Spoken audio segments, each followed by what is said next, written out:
There's just so much. You're listening to a Mamamia podcast.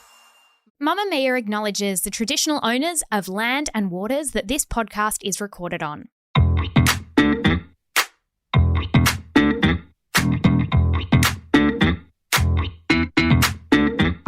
Hello and welcome to Cancelled, the podcast that looks at mostly silly celebrity crimes and assigns charges and sentences to them so we can all move on with our lives. I'm Claire Stevens and I'm joined by Jessie Stevens. Sorry, I just got a very itchy nose. That's all right. I just burped halfway through saying my name, so things are going very well so far.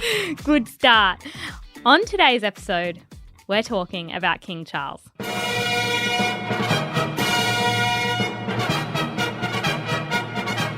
Every time you say it, I'm like, who? Yeah, who's this king? Yeah, I still think he's a prince. He'll always be my prince. You did a thing, didn't you, on TikTok about netball positions? Yeah. You did like Royal Family Netball Positions edition. Who did you assign Prince/King Charles again? Golden Fence. And why was that? Rage. Okay. He's got a boiling rage inside him, which we'll get to. He's feisty. He's just a little bit a bloody thing. Yeah. He's a bit bloody thing. He's a bit bloody thing and he a bit starts shit with the umpire. He does. Yeah. He'd be very into the rules and very upset if anybody broke That wasn't them. offside. Contact, seriously. That was 3 feet, etc. Now, we're focusing on King Charles the individual, not King Charles the symbol of the British monarchy. No. That's not as fun. So just a super quick disclaimer. Having a hereditary system of power is fundamentally undemocratic.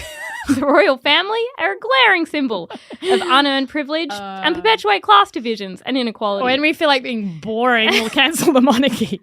Then you've got the Crown's long history of violence, racism, slavery, and just generally pillaging primarily non-white nations to create the British Empire. And to be honest, it's pretty bizarre that we spend most of our time arguing about whether Meghan Markle is being kind of snarky on her podcast. Correct. But again, it's very difficult to hold King Charles as an individual accountable for hundreds of years of history. It gets messy. So we're limiting the cancel courtroom to just his life and controversies, of which there are plenty.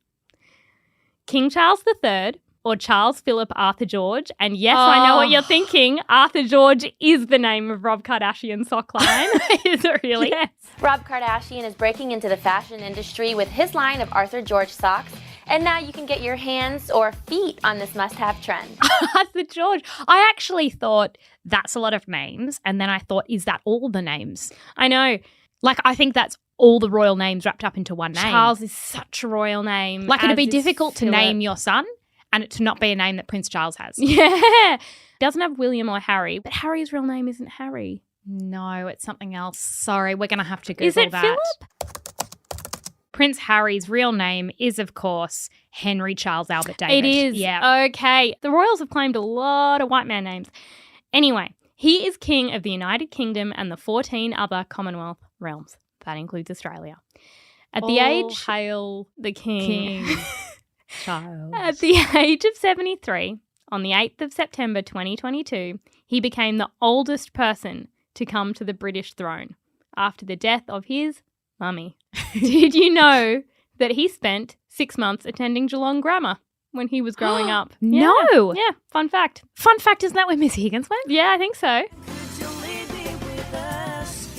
Okay. Yeah, royalty. I don't think they crossed over. No, I reckon they missed each other by approx 50 years. In 1981, he married Lady Diana Spencer, and they went on to have 2 sons, William and Harry. In 1996, they divorced. Diana died the following year. Charles is a member of over 400 charities and organisations and has advocated for the conservation of historic buildings and the importance of architecture in society. Sir, be more interesting. He has quite boring hobbies and interests. Yeah, he does. Doesn't he really care about Gardening. passionate. He loves a garden. Passionate. He loves the soil. Mm. Bit of a fertilise. Like agriculture vibes. Yeah, plants. He's also a passionate environmentalist, which good one, Charlie. Yeah. We He endorse was that. before his time in terms of that. Yeah, very ahead of his time. He's had some hits, he's had some misses, Yeah. but that was a hit. He has written or co-authored over 20 books. Such as? Such as The Parks and Gardens of Cornwall. But Jesse, he's also released a book of watercolours. Okay. He is a watercolourist. He's a painter. He's a painter. We'll get to that. He's weirdly into alternative medicine and has even actively spoken about the benefits of Gerson therapy, which is the one Belle Gibson was advocating for. Okay, not a great history. My structure for today is as follows. Diana and Cheaton. Tampon Gate specifically. The end of the marriage, having a temper, his watercolours, and finally, Sir No, in which we bring up a few miscellaneous things. It's always our favourite section. Yeah. Diana and cheating. Charles and Diana's relationship began the way all good relationships do, with Charles dating Diana's sister. Lovely. He was with Lady Sarah Spencer, and he went to Althorpe, which was Diana's family home, to go grouse hunting. I don't know if it's grouse or goose, but it's a bird. Is it a bird? So it's weird that he's so... And you shoot them? Yes. I thought he liked animals. Yeah, but he does shoot them. All right. He does a lot of hunting. It's a pest. He likes hunting foxes specifically. Diana was 16, Charles was 28. In an interview just after their engagement, Charles described his first impression of Diana. He said, "I remember thinking what a very jolly and amusing and attractive 16-year-old she was. I mean, great fun and bouncy and full of life and everything." That's creepy. Jeez, child. That's really creepy. I remember seeing this. I think I've only watched 1, maybe 2 episodes of The Crown. It's not for me. But I think I did watch an episode where he met Diana, maybe. I tried to watch that one. Oh, yeah. She was very much a child. Yeah. It wasn't until 3 years later that they reconnected. In my notes, still creepy. In the documentary Diana, in her own words, she said, "He'd just broken up with his girlfriend and his friend Mountbatten had just been killed." Not his friend Mount. Sorry, was that his name? Mountbatten, one word. Oh, I thought it was Mount as in like count. No. Mountbatten. Mountbatten, one word. Not Mountbatten. Continue. I said it would be nice to see him. We were talking about Mountbatten and his girlfriend, and I said, "You must be so lonely." Is it Mountbatten like, is that the first name or the last name? I assume the last name. Okay. But it's confusing because I'm sure that's their last name. Anyway, I'm pretty sure the royals are very incestuous. But Diana said, "It's pathetic watching you walking up the aisle with Mountbatten's coffin in front. Ghastly. You need someone beside you." And Charles leapt upon her and started kissing her. All right. I think he was saying, He pounced. "Me is lonely. Yeah. Me is lonely, lady. Are you still child?" Charles, at least you asked. He proposed a few months later in February 1981. They did an engagement interview. I've watched this whole thing. And it's so weird because it's just so before the era of people being comfortable on television. They were so uncomfortable, and Diana's sort of looking around and being very shy because she was probably still a child. Yeah. And the interviewer asks if they're in love. And Diana says, Of course. and Charles says, Whatever in love means. Well, it You can obviously put your own means, interpretation. obviously means two very happy people. Yes. Once Thank you. again, As you can see. congratulations. Well, from us, congratulations. Thank you Thank very you very much. much. Very kind. It's a terrible sign. that's It's a terrible sign. That's really, she said in the years after that she thought it was a strange answer and it traumatized her. That would be really, really strange. And to a global audience, just know. say yes. I know. And he did know what love was because he knew he loved Camilla. He did. He knew he wanted to be her tampon, Yeah. which we'll get to.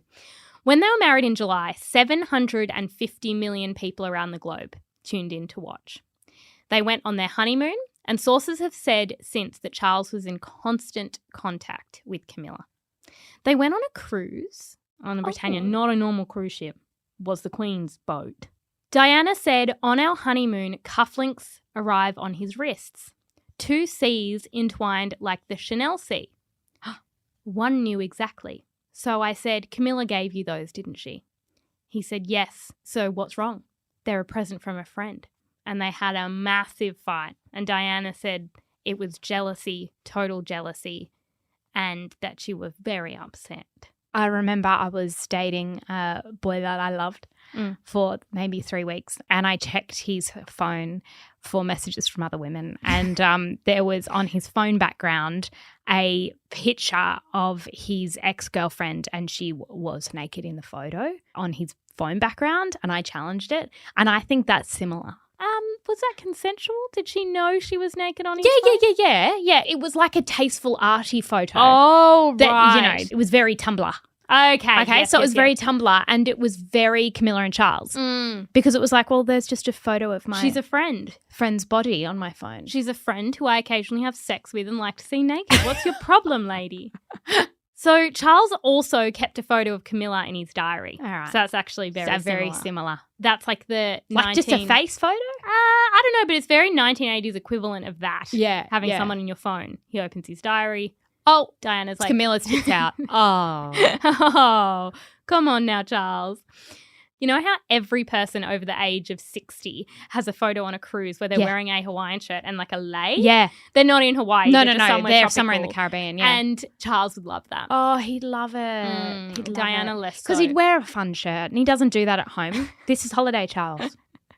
So they go on this cruise, and apparently Charles went on the cruise wanting to read and paint. And a biographer wrote that he'd taken along his watercolours and some canvases and a pile of books, which he'd hoped that he and Diana might share and then discuss in the evenings. Diana, however, was no great reader, probably because she was really young, and she's like, I didn't marry someone to sit around and paint watercolours on a boat. Or can we also just talk about, Claire, what books do you think he brought? Go on, name a title. They were by a mystic. Do you remember learning about this in uni? Mystics? They're basically like philosophers, but like weirder. I don't want to read that book. Yeah, that's what, and by one mystic in particular. They're the books he brought. Oh, great. So you read the first chapter and you go, I hate this book and I hate the author. And that's all we've got here. Yeah. And she's wanting to read Twilight, True Blood, 50 Shades. Like a Normal person. holiday books. And he's going, read the Mystics. Oh, you don't want to read the Mystics? How about 17th century architecture? No, How about Charles. the Gardens of Cornwall? No. Why don't you watch me paint? No. That's horrible. No one wants to watch you paint. So Do you have any pictures of his paintings? Are they coming? don't you worry. Okay. Hey, Because I Jessie, just need to know if he's good. you know me too well. But she hated his wretched books. Yeah. That's how it was described, and was offended that he might prefer to bury his head in one of them rather than sit and talk to her. Mm. She resented him sitting for hours at his easel, and they He brought an had easel on board. a lot of fights. So one day, when Charles was painting on the veranda deck of Britannia, he went off to look at something for half an hour. He came back to find she'd destroyed his paintings and all his materials. To that I say, yes, queen. I say it is annoying that he was painting so It is much on the annoying, and honeymoon. it is, that's a relationship, isn't it? It's going, you enjoy this, let me draw a dick on it. Do you think she drew a dick on it? I hope so. Drew a dick and balls on just in the corner, and then she signed it, die. Later, Diana would tell Andrew Morton that during our engagement, my husband put his hand on my waistline and said, "Oh, a bit chubby here, aren't we?" And that triggered off something in me, and the Camilla thing. I was desperate. I remember the first time I made myself sick. I was so thrilled because I thought this was the release of tension.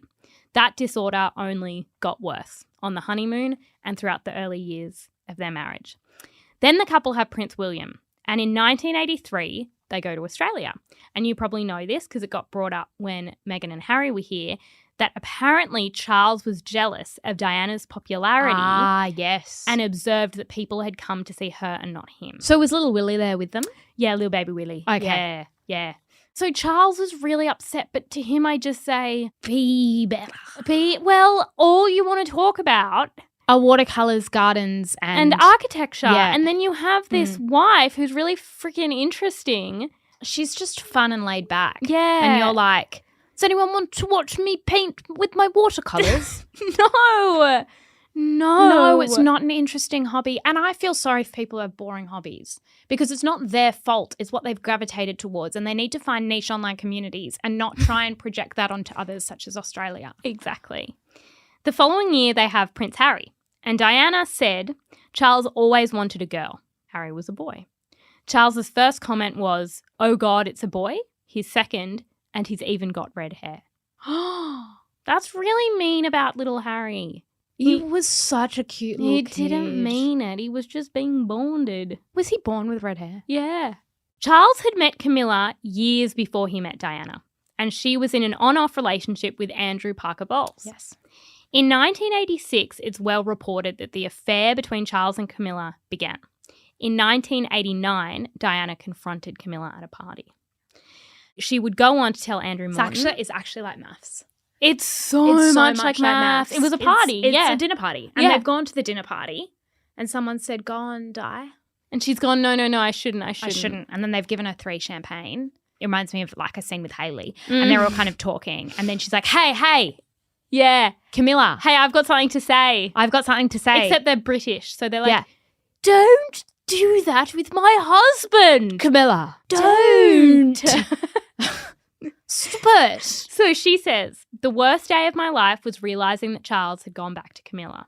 And one of the bravest moments of my entire 10 years of marriage was when we went to this ghastly party. She says she told Camilla, I know what's going on between you and Charles, and I just want you to know that. It became an open secret. Oh, I just want you to know that I know. Diana. Nicely done. Moving on to Tampon Gate. In January 1993, multiple tabloids published a transcript of a 6-minute telephone conversation between Charles and Camilla. Do you know who the first tabloid was who did it? I know it was Australian. Yeah. Which one? It was a New Idea. The rest of the world went, it's a bit much. And Australia went, it's not enough. It's a bit icky. And it was Australia that went, we've got no line. No. We're here to have a bit of fun. People deserve to know about this man on the other side of the world wanting to be a tampon. Do you know how this was discovered? Phone tapping, wasn't it? Well, no, there was a guy who was doing like radio and he was kind of playing with a bunch of buttons and trying to work something out, and he came across this. Most exciting, ladies and gentlemen. I've never seen anything quite like it before. I think I got quite a large one here. Is that Prince Charles talking to Camilla while he's married? You'd be so excited. I would actually put it in all my group chats. I don't know how this person stopped spreading the gossip worldwide for a while. I don't think they did stop. No, they did, because it was heard in 1989 and it didn't come out till 1993. Oh, wow. So somebody sat on it. Anyway, hotlines were set up so people could call and listen to the actual audio. Brilliant. Content. You just got to find content. That is the earliest version of a podcast. Earliest version of a podcast, and it's also like early TikTok. It's like a quick little viral hit. Yes, I would have just been Can you calling imagine? that. Oh, can you imagine if it was now? It would be a soundbite. You know how on TikTok and you dance to it, and there'd be like a tampon dance, and you'd be mouthing the things. Jessie, I'm going to be Charles. You're going to be Camilla, and Okay. we're just going to read out. We're just going to reenact. Okay, I'm going to be part Camilla. of that conversation. All right. You're awfully good feeling your way along. I don't even know what that means. Oh, stop. I want to feel my way along you, all over you and up and down you and in and out. Yuck. Sorry, that's not what she said. She said, Oh, particularly in and out. oh, that's just what I need at the moment. Is it? I know it would revive me. I can't bear a Sunday night without you. Oh, God. It's like that program, Start the Week. I can't start the week without you. I fill up your tank. Yes, you do. Then you can cope. Then I'm all right. What about me? The trouble is I need you several times a week. So do I. I need you all the week, all the time. Oh, God. I'll just live inside your trousers. Did you just ejaculate, Charles? That all is over not- your own trousers? That is not Sorry, part of I'm it. improvising. I'll just live inside your trousers or something. It would be much easier. What are you going to turn into? A pair of knickers? Oh, you're going to come back as a pair of knickers, because she said that again because he laughed the first time. So it's like, just double down on the joke. Or, God forbid, a Tampax. Just my luck. Ha ha ha ha ha. You are a complete idiot. Ha ha ha ha ha. Oh, what a wonderful idea. My luck to be chucked down the lavatory and go on and on forever, swirling around on the top, never going down. I actually am interjecting as Jessie here. Why are we flushing tampons? Okay, I have to say, I have 2 thoughts. One, Yep. he's mentioned flushing a tampon, right? Yeah. But he's also acknowledged that it doesn't go down. You know why? Because he's flushed 12. And it's... He knows Clogged. it's bad for the toilet. Yeah. He knows it's not good for the toilet. No, it's And clogged. yet, I think the biggest problem here is that he is promoting the flushing of tampons and claiming to be an environmentalist. But anyway, keep going, Yeah, Camilla. this is really important. I see hypocrisy. This is Mhm. not the act of a conservationist. Conservationist. Tampon goes down. pokes turtle in the eye, bang, dead. Yeah. Yeah. Turtle goes down. You know where it gets caught? In a dolphin's blowhole. The dolphin tries to let off steam. And it's a tampon. I just did. You can't see because this is a podcast, but I'm just like a buffer fish that gets stuck and it can't let out its air. So then the dolphin turns into a puffer fish. I can't. Okay. Oh, darling. Until the next one comes through. What? Is he going to flush another? Oh, perhaps you could come back as a box. What sort of box? A box of Tampax, so you could just keep going. That's true. Repeating yourself. Ha ha ha. Oh, darling, I just want you now. Do you? Jessie, they don't know how to talk dirty. No. And it's very uncomfortable. So what we've got is a prince flushing a box of Tampax down the toilet. Mm-hmm. Would you rather be, quick one, pop quiz, a tampon, a moon cup, a pad? Go. That's really tricky. I think know. a pad Really? would be the last one. Oh, okay. Yeah. Maybe a moon cup. Okay. Moon cup. Best for the environment. Yeah. How about you? You're not going to flush it. No, I do agree. Jessie, the end of the marriage. The marriage was falling apart. In 1992, Charles and Diana were in India, and Diana turned up to a photo op in front of the Taj Mahal. Charles was working and he didn't meet her. It's a monument that symbolises love, and there's a now iconic photo of Diana sitting there alone. Breaks Jessie, my heart. do you recognise that photo? You know what she's saying? What? Doesn't want to be my tampon. He doesn't want to be my tampon. Not at all. I'll be my own tampon. I'll be my own tampon. In 1992, Andrew Morton published Diana, Her True Story, which Diana had cooperated with. It was a tell-all about the collapse of the marriage, Charles's affair, and Diana's mental health struggles. That year, Charles and Diana also go to South Korea together on an official tour, and they look so miserable that the British press calls them the Glums. The British press has the shittest names. Oh, the Glums. Oh, shut up. Glummy? Like, they're fucking miserable. They don't want to be married. They don't want to be married. At the end of that year, the British Prime Minister announces that the couple are separating. Perhaps the biggest bombshell against Charles was the 1995 interview that Diana did with Martin Bashir. We now know Bashir was guilty of deceit and of breaching BBC editorial conduct to obtain the interview, but it looked terrible for Charles. Diana said she suffered from postnatal depression after William and began self-harming and experienced bulimia, both of which intensified when Charles's affair with Camilla began. She said, "Well, there were 3 of us in this marriage, so it was a bit crowded." My favourite line. Love that line. It's Love just that line. so... I mean, 4 if you're going to count a tampon. Yeah. She also said that she felt she'd been compelled to perform her role as Princess of Wales and that her behaviour had led friends of Charles to indicate that she was unstable and sick and should be put in a home of some sort. And she said she felt like an embarrassment because of her mental health struggles. On August 31, 1997, Diana died following a car crash. The public was expecting a statement from Buckingham Palace, but there was silence. Charles didn't give a statement. Perhaps he was focusing on grieving privately and helping his sons to grieve. This is hard because this was probably the worst moment for Prince Charles's reputation because people blamed the royal family for this. I don't think Charles can be held accountable for Diana's death, and I can't imagine how hard it would have been to tell your children that their mother has died, no matter what your relationship with that woman is like. But it was absolutely terrible for his public image. Jessie, having a temper. Now, I'm sure you remember the moment Charles got a bit cranky about a pen in the days after Queen Elizabeth's death. It was very bloody thing. It was bloody thing. Bloody thing. And then it was throwing the pen, getting very angry, yes. He's in Northern Ireland doing some sort of signing ceremony. He just seemed to sign things nonstop for several days after that. Yeah, no wonder he got pissed off. It's so boring. He asks... Can you docu-sign? I know. Docu-sign. He asks for the date, and it turns out he's put the wrong date down. Oh, no, he needs a new pen. Someone... a new paper. So he says, is it the 12th? And someone says 13th, and he says, oh. And then the quietest voice in the background says, you signed the 12th earlier. And I haven't stopped thinking about that because I'm like, on what? On what document? And how void is it? And no one acknowledges that could be problematic for that document. For future. Nobody did anything to rectify that. Anyway, he hands the pen back to Camilla. And when he hands Every it back... workplace has that fucking person. It's like, okay, quick question. Where were you 3 hours ago when I signed the 12th? Really glad you are the classic person in the workplace that brings it up once it's too late. Yeah. Glad you noticed it.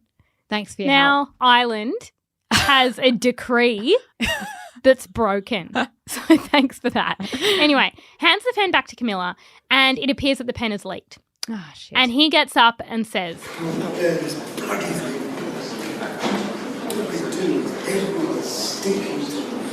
"Oh God, I hate this. I can't bear this bloody thing. What they do every stinking time."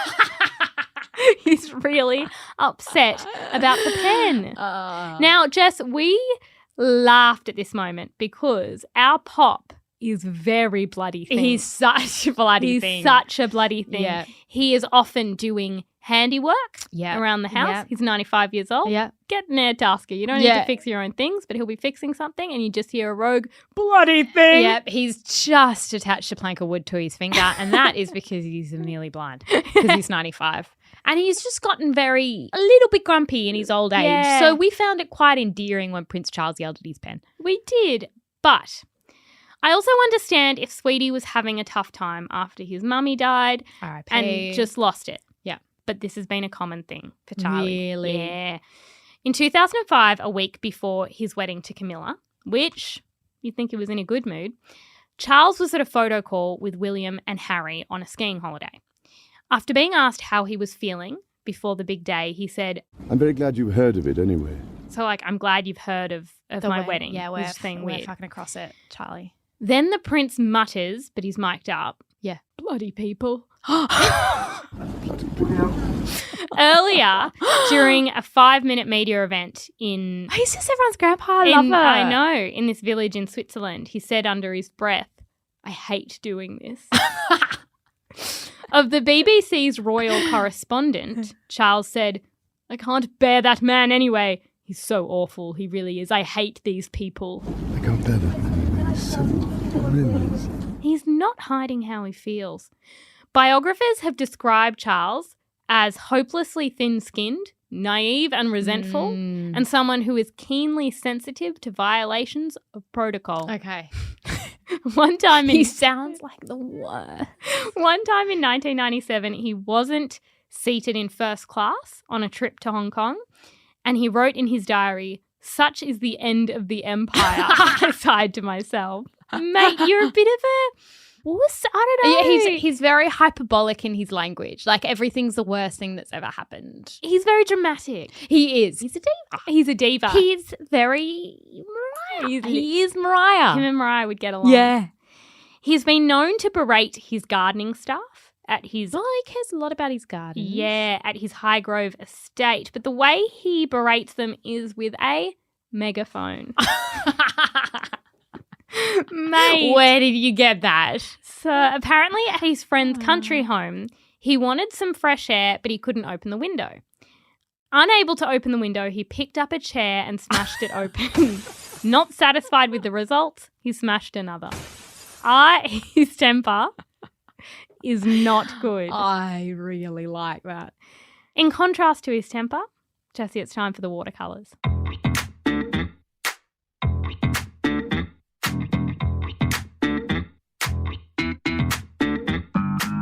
Jessie, did you know that Charles is one of the most successful living artists in the UK?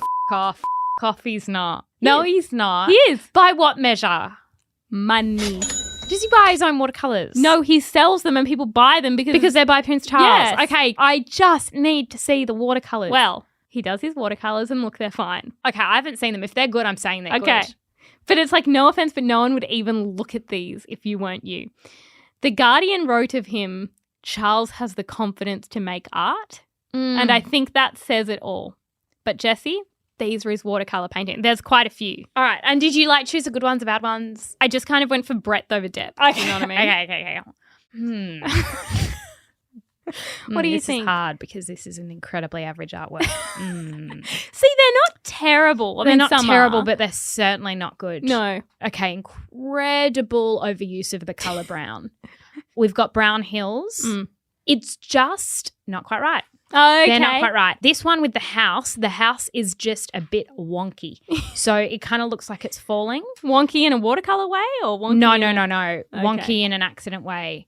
Wonky in a lacking skills way. How about these ones? Okay. That one in the middle in particular. It is very, what do you call it, Art Express. Okay, Yes. So in year 12, I don't know if it's just a New South Wales thing, but if you were really good at art, then you made it to Art Express and there's a big exhibition and you go along. These honestly probably wouldn't make it to Art Express if I'm completely honest. They're just not very Good. forward thinking. They're quite basic. No, they're very, very basic. How about these are, I honestly expected a little more. They're just not getting better, are they? Okay, so our body of work, sometimes it's nice to see an improvement. There's not a lot of innovation. It's very simple. How about these? What have we got Just a here? couple more. It's one of those things that you go, oh, maybe that flag is good. And then you have a look at it and you're like, no, actually it's not. It's actually not good. I don't know what the other one is. It's a rolling mountain But with with two nothing. black smudges that I thought at first might have been an army, but in retrospect they're burnt trees. Correct. Okay, so like I'm an examiner, a year 12 examiner, and I see this. I go, this person's tried. And you know what I will say? Incredible access to watercolour paints. Probably good ones. Yeah, good quality. Canvases. Yeah, we're lacking in skill, but we're making up for that in, as you say, breadth. Okay. We're creating Yeah. a lot. I'd probably give them a band 4, which is about Sitting 72, in 73. Yeah. Out of 100. Yeah, there's not a lot of creativity. No. It's just like I went to a mountain, I went to a house, I went to a castle, and here's a And I band tree. sat there all day. Yeah. And I painted it. Yes. Unimpressive. Yeah. Unimpressive. Jesse, finally we have So No. And these are just a bit of miscellaneous. We love a miscellaneous section. Breakdancing. In 1985, Prince Charles is at a workshop in a village called Middleton-on-Sea in the UK. The conversation went as follows. One of the dancers says to Charles, "Excuse me, sir, would you like to dance?" "Yes," he says. "What sort of music do you call this?" "Disco music, sir." All right. And then he dances with this guy, and the guy says afterwards that he was quite good. "He's very good. He got his foot movements right," said someone else. He said no, he couldn't do it, but I said, "Come on." He asked me to give him some dancing lessons. All right, so what we can see is it's Charles, he's got a suit on. He's put his watercolours down in the corner. Yeah. He's dancing with, I'm going to assume that's Dwayne. Dwayne is doing a little move. Oh, no. He's doing a shuffle. He's doing what a lot of white men do when they get on a dance floor, and that is there's a lot of build-up and not a lot of execution. Do you know what I mean? A lot of build-up. They stand there like, you just wait, and then they move their knee. Yeah. And now he's on the floor, kind of gyrating a little bit. Oh, God, he's doing his arms. I have 2 words for you. Mr. Bean. He's got a real Mr. Bean vibe. Oh, like no. a weedy little skinny British guy. Yep. Who isn't sure if he's joking or No. if he is the joke. I think he desperately wishes he was comfortable on a dance floor. Oh, wow, he's walking backwards. Okay. That was actually quite upsetting. Jesse, I don't like it. Very Mr. Bean. No. Alternative medicine. Prince Charles likes homeopathy, which is pseudoscience. Now, what is homeopathy? The more I read about it, the less I understand. It's something about diluted ingredients treating symptoms. There's something where it's like, let's say your symptom is nausea, then it gets something that causes nausea, like a plant or a herb or something that causes nausea, and then gives it to you in an extremely diluted way, and then it's meant to help with the nausea. It's something to do with a lot of zeros. I remember learning Right. about it in psychology, and the lecturer was just ranting about how it's complete pseudoscience and showing us the label. And it's like, it just had lots of zeros and ones. Yes, and it has no greater effect than a placebo. So people are like, use it with other medicines if you like. It can complement that in that it's totally in your head. Don't forego other medicines in that the other medicines are actually what work. Yeah. And King Charles, we will note, watercolour artist, yes. King, yes. Medical professional, no, he's not that. But he doesn't just like homeopathy. He has become the patron of the Faculty of Homeopathy in London. Big dog. Experts say that homeopathy isn't harmless. If it's used as an alternative to an effective therapy for a serious condition, it might hasten the death of the patient. And that has happened. There's been many high-profile examples of that. And it's not just that type of alternative medicine that Charles likes. He likes something called Gerson therapy, which we mentioned earlier, which is attempting to treat cancer with fruit juice and coffee enemas instead of chemo. Just on the coffee enemas, that does involve pumping room temperature liquid through an area of the body I call the anus, Otherwise known as the rectum. the rectum, and it can cause a series of health issues, including constipation, infections, dehydration, fits, and heart and lung problems, even death. Just a quick one. When did we start performing coffee enemas on ourselves in our home? Because that's been really popularised. It has. Lately, So I we're chugging coffee up the butthole and we're calling it health. Interesting. Mm-hmm. Not sure there's a lot of evidence. I'm open to it if people want to reach out and provide the evidence. There's not. I looked it up the other day because I saw somebody talking about it on Chugging. Instagram. Yeah. Basically, I just think it's interesting that Charles is the equivalent of a wellness influencer on Instagram. He's done a bit of a Pete. Yeah. He's done a bit of a Pete Evans. He also likes something called Mamamia therapy. He likes reflexology, which is foot related. Yeah. It's just awkward because he just does have a little bit more influence than the average person who likes these things. And I have read that there's been all these instances where, because of his position as the future king, he has been able to put pressure on certain organisations and politicians to increase funding to these sorts of areas. So that's really quite terrifying. Yeah. Extravagant spending and odd behaviour. Charles, he's got some weird things. He demands that his pajamas be ironed, and his bed sheets, and his shoelaces. Jessie, that is a profound waste of time. I don't think he's ironing his own shoelaces, to be but fair. asking anybody else to do it is a waste of their time. Yeah. On the taxpayer dollar. Oh, the taxpayer dollar, we're ironing his. What do you think he wears to bed? I just saw it. It is a nightie. I think it'd a be blue a and white nightie. striped nightie, not dissimilar to the one worn by the grandfather in in Willy Charlie and the Wonka. Chocolate Factory. Yeah, exactly. that's what- But what Charles also wears is a little hat, and it's a little blue hat, like a. Do you know what I'm talking about with a Yes. little thing? It's like a little Nightcap. bonnet. It's Yeah, a nightcap, is what it yeah. is. Also blue and white striped, and it must be ironed for Camilla. Oh, darling. In a biography written about him, there's a story where he asked staff to leave food out for him to eat later. And when he came downstairs to see the food, he shrieked and called for Camilla. So he's panicking. Yeah. He was apparently frightened upon encountering the cold meats covered by the unknown product. And that prompted him to ask Camilla what the product was. And she said, "It's cling film, darling." So it's glad wrap. Prince Charles didn't know what glad wrap was. Darling, he had no idea. He panicked. What is it? I can see him just rolling in the corner, and Camilla's like, "No, it's just glad wrap. It's just glad wrap. It's okay." And then she brings it over to him and is like, "See?" And she makes him touch it, smell it, hold it. This is why he does You a lot shouldn't of be bloody things. Yeah. Because he's scared Yes. of everything. Yes. He go, "What is it?" Sweetie, it's something It's really cling normal film, okay? that we all use. How about foil? Do you think he's scared of foil? I don't think he would use foil No. either. He's a conservationist except for tampons. So I think he would mostly, I guess he doesn't do a lot of heating things up. Yeah. I guess it gets cooked fresh. Yeah. I think he'd do a lot of yelling in shock at the world. The Daily Beast also included a fascinating tidbit about Prince Charles's habits. In 2018 to 2019, Charles and Camilla spent about $1.7 million on vacationing. Again, taxpayer dollars. Okay, it's a little much. And there's all these things where the royal family don't have to pay tax. And then that changed in like recent decades where they were like, "Oh, no, we'll pay a little bit of tax." And then they did full offshore shady They stuff. did Cayman Islands. They shit. did. And it's like, Right. hold on, you're living off the taxpayer dollar and you're not even. But if we start paying taxes, then how is Charles going to pay for someone to iron his shoelaces. Like, we've just got to try and have a bit of empathy, okay? When he travels anyway, he demands that his actual bedroom be set up. Like in one of his friends' country houses, he needs his own toilet seat. Wait, what? Yeah, he travels with his own toilet seat. In like his carry-on or like his big bag? I believe so.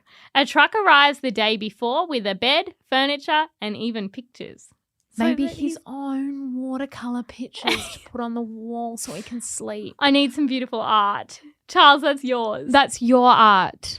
He has 132 staff, which is, in my opinion, Too many. too many. The Prince of Wales, he doesn't lift a thing, an insider says. He gets up in the morning. His bathrobe is there waiting for him. He walks into the bathroom. The bath is drawn for him already. Wait, what's the weirdest thing about that sentence? He's bathing in the morning. He's having a bath in the morning. That's Exactly weird. right. A bath in the morning is a weird vibe. Okay, and why is it a weird vibe? Aren't you in a rush? Yes, exactly Do- right. do you not So, have somewhere to a be? bath is too long for the morning because in the morning we don't have enough time. We're running late. Yeah. That's why we have a shower. Do we wash all our bits? No, because we don't have time. We just kind of do a quick in and out, mostly for the warmth, not so much for the cleanse. A bath in the morning is too slow. Yeah. It's too, like, do we get in the It's bath? leisurely. It's leisurely. It's a wind down activity, not a wind up activity. I also heard that he needs his water tepid, not too hot. Okay. He also, when he gets out of the bath, the towel is folded in a special way, so he just has to sit in it and wrap it around him. And I would never diagnose a man, but do you think he has close ED? You know how Khloe Kardashian says she has close ED, which is problematic for 100 reasons, mostly because she's making fun of OCD. I think he has close ED. Jesse, it's time for charges and sentences. All right, my charge. It is one we have seen before in a case that you might not think is relevant to this case, but that's how courts work. This is a charge that was also levied at one Adam Levine. Oh, okay. Yeah, I do see that. Bad and dirty talk. It's something that's obviously becoming endemic in society, and it's something that we need to address, particularly among men. Now, my sentence is different than what it was for Adam Levine, Okay. all right? Because sometimes with crimes, you've got to make the sentence specific to the criminal. It must be personalised. Yes. You can't just be dishing out textbook sentences. No, not okay. Like, you can't just be pretending like there's a law book No. that says what you should sentence someone for a No, particular crime. exactly. This is bespoke. This is bespoke. This is personalised sentencing. So, obviously, we're talking about how Charles is a bit of a climate activist. Yes. And he really cares about sustainability. And that's partly why I am so upset that he wanted to flush tampons down the You toilet. should have known better. Obviously, we discussed I'm going to get emotional, the blocking of a dolphin's blowhole, maybe a whale's blowhole, and choking a seahorse. Here I am imagining a mass genocide of seahorses Okay. because of Camilla's heavy flow. I can't help it if I've got a heavy flow and a wide-set vagina. Actually, I reckon she's past menopause, so maybe we will see an uptick. But what I want is a campaign run by Charles. Okay. Okay? It's called Don't Flush and Choke a Fish. Okay, lovely. And really rolls off the tongue. Yeah. I tried to do something with the f sound. Oh, yeah. Yeah. Flush and fish. Yep. And so what I want is for Charles he's kind of at the front. There's an aquarium behind him and it's like fish, sharks, floating tampons. Yeah. And he's going, this is what can happen if you flush your tampons down the loo. They end up in the aquarium and they ruin it for the kids. That should be his cause. That should be his cause. Like- cleaning up the oceans. Yeah, from the tampons. Yes. It was misinformation what he said. It was misinformation, and you know what it was? It was encouraging. Mm. Everyone went, oh, well, if Charles does it, it's good enough for Prince, good enough for me. Mm. And people just started flushing.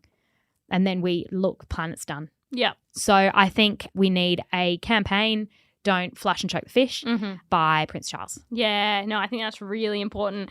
Just as a side punishment, I think just calling him Prince Charles, even though he is actually the king now, is really petty. Yeah. And I think we should keep doing that. Yeah, He I like gets that. it. I'm king, the bloody thing. That's what he says. Bloody thing. I'm king, call me that. You can't make me.